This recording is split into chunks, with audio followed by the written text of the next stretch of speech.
Okay. different places. And so the way we'll kind of run it is that you and I will have Q&A, and we'll invite everyone to say different things. Yeah.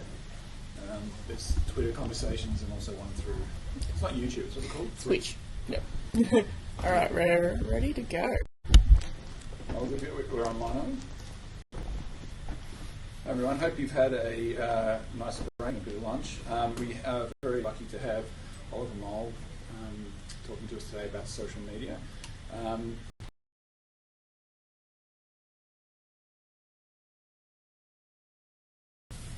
Everyone? Yeah. Twitter.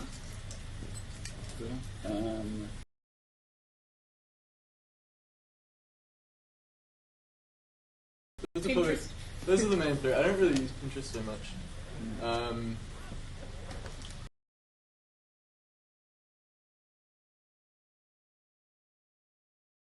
Oh yeah, that is an interesting one. Yeah, I've got a Pinterest account, but it's not something that I could really relate to writing. LinkedIn. Some people are using LinkedIn.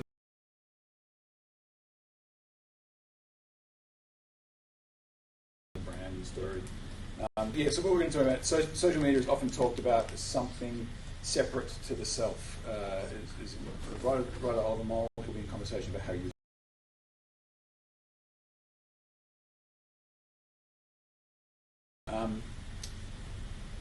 I'll give Oliver's bio. Sorry, I've actually lost all this stuff. All right. So Oliver Mole was the co-winner of the 2000.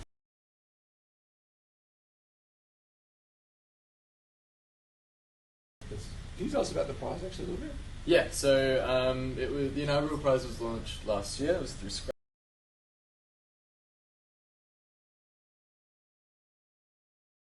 Writers under 30 to submit one piece between 5,000 and 10,000 words. So the idea was that the winner would receive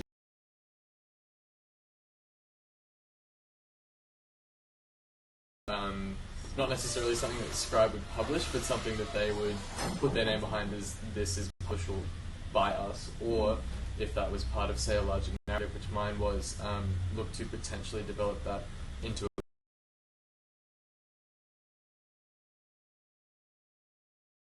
you're saying that you wouldn't necessarily identify as it being non-fiction. Do you want to explain? Yeah, okay, so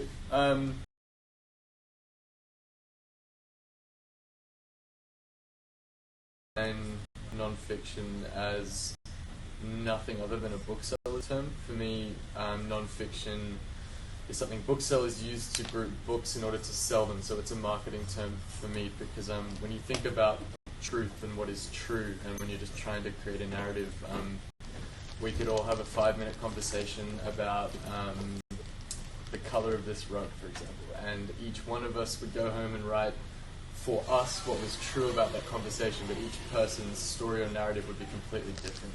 So the idea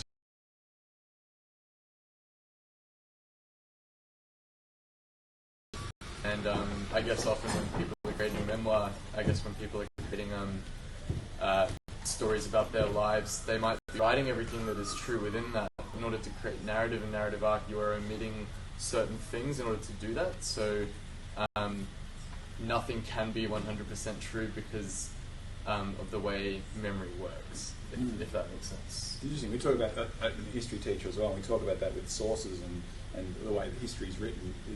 If you include these parts, but omit those, you're creating a story in itself. Yeah. I guess the only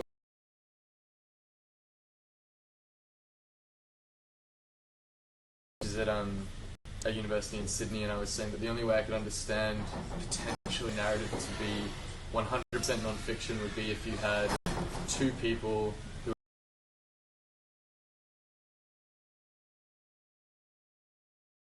and was documented on, say, Facebook chat or Gmail chat or something, and you publish that entire transcript as a novel within itself. But even that Jack had a problem with, because he said he was the writer or the author would be conscious of creating narrative, and so the way in which you went about formulating that narrative, you would have fictional ideas or tendencies behind that, so it still wouldn't be 100% true. That was on Stilts, wasn't it? There was one thing where they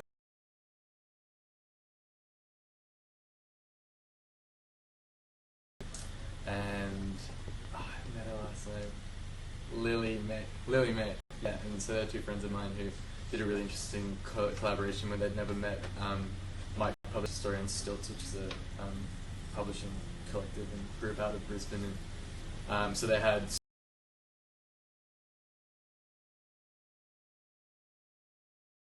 They both contributed to the narrative, but which was as non-fiction, I guess, as you could almost make something, but still they both had the idea that you needed narrative.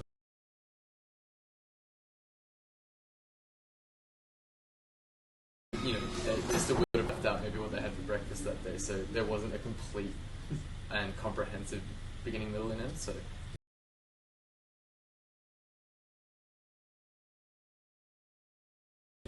He's writing a memoir that is extremely dense. You know, Yeah. Just talking about almost.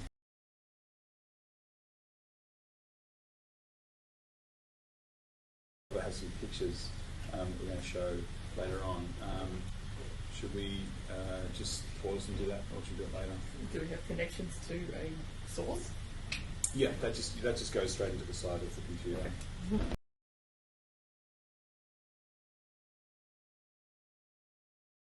You can get halfway through Oliver's bio. So he's a recipient of the 2012 Hot Desk Fellowship. Is that at the Wheeler Centre? Yeah. And his debut book, Lion Attack.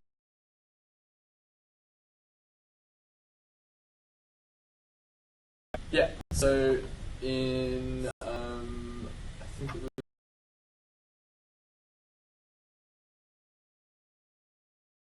a Facebook series. So I've been sort of following.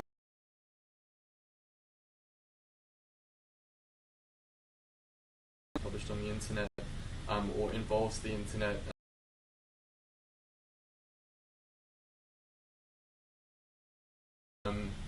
So there were 2 or 3 people that I was following. There was Steve Rogenbach, who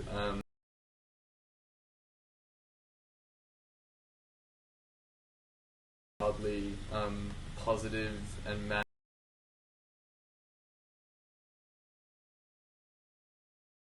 On the same moment, and he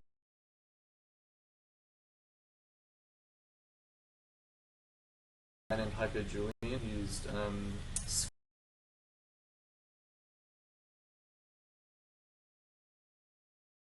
the community. It got something like 60,000 downloads and views, so he ended up getting a book deal out of that. So a lot of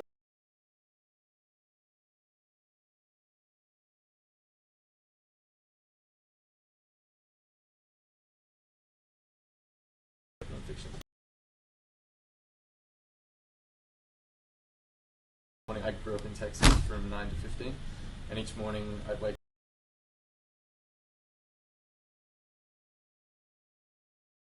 but that had a beginning, middle.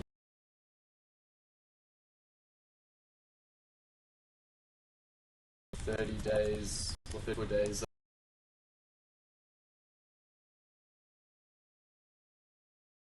Getting lots of likes and some reshares and some posts, and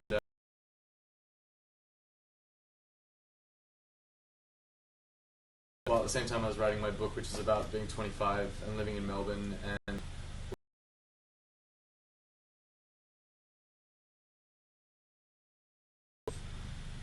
being like, oh, this is terrible, I work in a warehouse, what am I doing?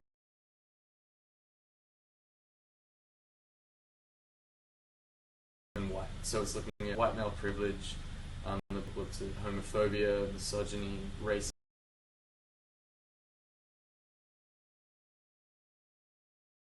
Through that I realised that this book was about 2 things, that it was about modern day Australia and sort of pre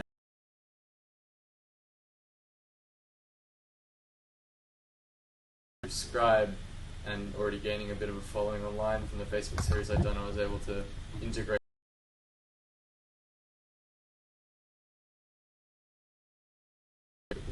and Facebook is an interesting way of doing that, because you've got, well, it's different to going to a blog or going to a website for,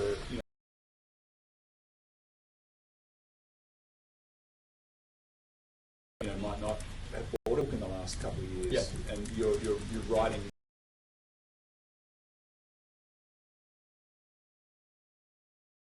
when I got stuff published, when I was privileged enough to be able to sort of publish in most places that I wanted to,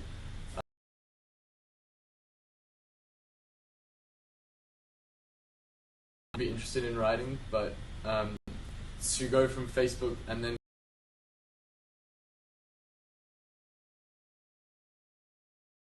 people are sharing it, it's got interest. So I was more interested in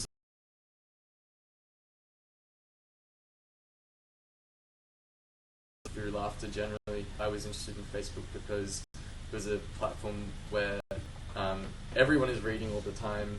They say that people aren't reading as much as they used to, but they realize people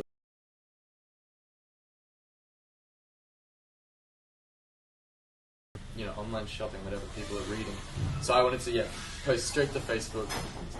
If I could somehow make what I was doing interesting and not appear selfish or self-centered or piss people off, and people would respond and comment within that. And it was just a way for me to sort of widen.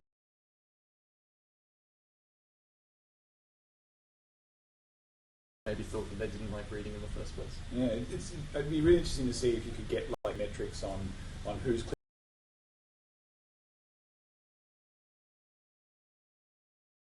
expected to coming up to you or commenting and saying, hey, that was fantastic, or that really kind of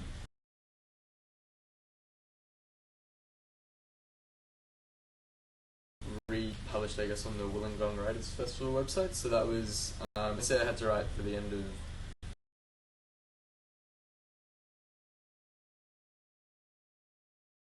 and now analyze what you have done throughout the 3 years. So I wrote about how I moved to Melbourne and how at the start I was sort of going to parties and having fun, and how I was meeting other people who were doing arts, and how everyone was sort of talking about how they're doing arts but no one was actually doing anything. I got really disillusioned and sort of pissed off at it, so I just stopped going to parties and I stopped going out, and I sort of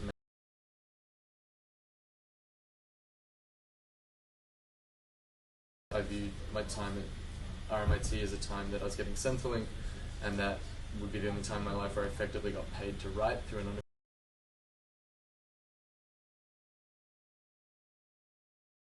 and not giving up and trying. And I think that ended up getting something like 226 likes and 8 or 10 shares. And I guess that I got a bunch of people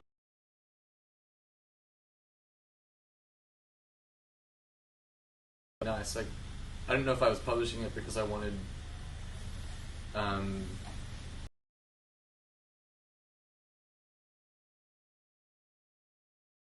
taking on board what I was trying to communicate. Yeah. While also realizing in hindsight that